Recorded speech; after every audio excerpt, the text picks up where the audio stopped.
Munich with 3 times gold. It was something so special.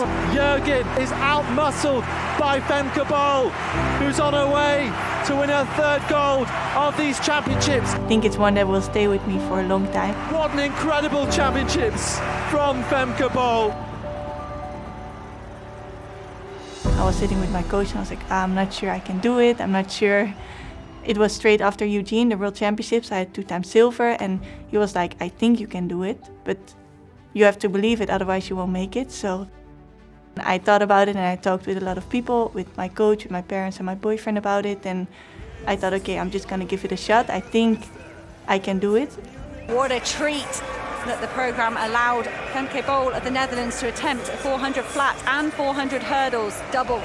The 400 meter was the toughest one to win. I had some great opposition, so I was pretty nervous also because I only did one 400 meter in 2 weeks before at the Diamond League. So you have a feeling but don't exactly have the feeling with the 400 yet. So I was nervous, but I was also ready and I knew, okay, it's the start of the big plan. And I really focused on it like task by task, and I was just looking at this race, not thinking too much that the next morning I had another semi-final. And I think just the crowd was so crazy there. It was such a nice atmosphere that I also really got the feeling like, okay, people want me to be able to make this well, at the end 3 times gold. So it was such a nice feeling and I felt ready and I knew what I had to do. I knew how I had to execute. So it was just about trying this. Kaczmarek is just a few metres behind Femke Bol in Silesia in the Diamond League. Finished strongly. Femke Bol paces this incorrectly. Kaczmarek could come through for the gold.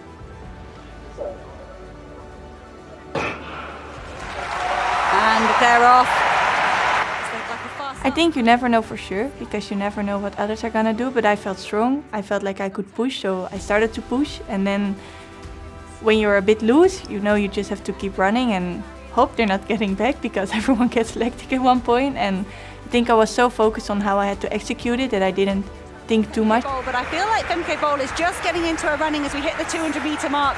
The graphic in the corner indicating that Lieke Klaver of the Netherlands is in the lead at the moment. I think it worked out pretty well. With 300 we were with 3 together and I just tried to push it as much as I could, and then of course you see the others and it helps you with the adrenaline and to push, but in the end I was just really focused on myself and executing my race, keeping my form, because that's the way I run the fastest. Ever so slightly it is going to be a win for Femke Bol, 49.44. When I crossed the finish line, I was so happy because I was like, oh, wow, I made it. And it was also such an amazing time with 49.4. I didn't expect to run this, so it was so nice. And at the same time, I think a few seconds later, I was like, okay, first one, we have more to do. But I really tried to enjoy it for a while, like with the victory lap and going through the media and just seeing everyone for a bit. And then I was like, okay, now it's time to sleep and go back tomorrow morning. So this young woman, who's better known as a 400 hurdler, now has the indoor and outdoor European 400 flat title. It's something so special because it's like better than I thought I could do. So I learned that I can do sometimes more than I think I can do. And that's why it's a really special one for me.